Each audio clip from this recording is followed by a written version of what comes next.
I traced a 10-agent deployment for 30 days. Here is every payment that failed and what each failure cost. I want to start with the strongest objection to everything I'm about to say. The objection is this: traditional finance works fine for AI agents. Companies have been paying for software and services for decades. You add a corporate card, build a small approval workflow, and you're done. The agent runs, a human approves the spend, and the system works. That's a coherent position. It's the position most engineering teams hold today.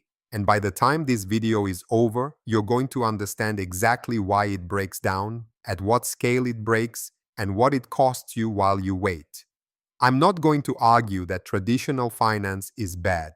Traditional finance is architecturally correct for humans. It was designed around human signatories, human identity verification, human working hours, and human geographic presence. Every one of those assumptions fails when the entity transacting is autonomous. That's not a flaw, that's a category mismatch. And category mismatches have costs. Let's trace them precisely. Before we get into the failure modes, let's define the territory. Agentic commerce is AI agents independently discovering services, negotiating terms, executing purchases, and settling transactions without a human in the approval loop. The agent perceives a goal. It identifies what resources it needs. It transacts to acquire those resources. It completes the goal. This is not a future concept. Agentic commerce workflows are running in production today.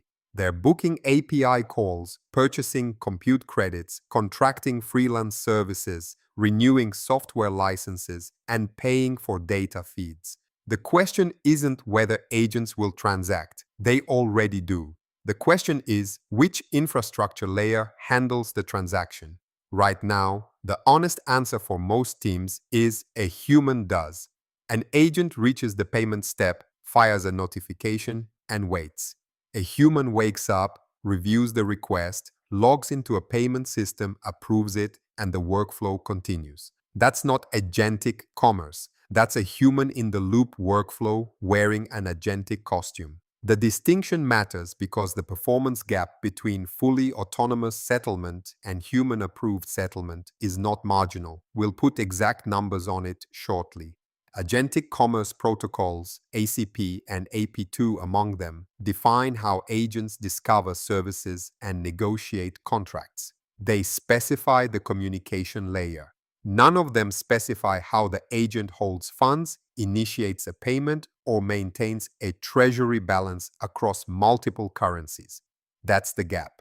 And that gap is where traditional finance currently sits, entirely unequipped. Let me give the best version of the traditional finance argument because it deserves a real answer. Argument 1. Compliance.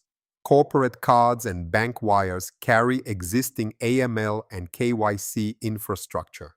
Your finance team understands them. Your auditors accept them. You don't need to explain a new settlement layer to your board. Argument 2. Reversibility. Traditional payment rails give you chargebacks, dispute resolution, and recourse. If an agent makes a bad purchase, you can fight it. Stablecoin settlements on-chain are final. Argument 3. Accounting integration. Every major ERP system speaks ACH, wire, and card. Agent-native wallets don't integrate directly into NetSuite or SAP without custom middleware. Those are real constraints, not trivial. Any team building serious agent infrastructure has to solve for all three. Here's where the steelman breaks. Compliance. Stablecoin rails, particularly USDC on regulated networks, are KYC'd at the wallet creation layer. BananaCrystal wallets, for example, require identity verification at onboarding. The compliance burden doesn't disappear, it moves to a different checkpoint. Reversibility. Human approval loops don't actually prevent bad purchases. They add 6 to 11 hours of latency before a purchase completes. The agent can still buy the wrong thing. The difference is when the mistake is caught, not whether it happens. Smart spend controls at the wallet policy layer replicate chargeback protection without the latency. Accounting integration. This is the strongest surviving argument. ERP integration is genuinely underdeveloped for agent wallets. The honest answer is that the middleware layer is being built now, and teams deploying at scale are building it themselves. That cost is real and should be accounted for.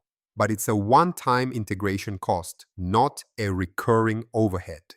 The steelman doesn't collapse the case for agent-native wallets. It clarifies where the actual work is.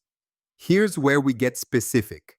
I traced a deployment, 10 AI agents running parallel workflows, primarily API orchestration, contractor payments, and SaaS license management. Conservative transaction frequency, 8 payment events per agent per month. That's 80 payment events per month.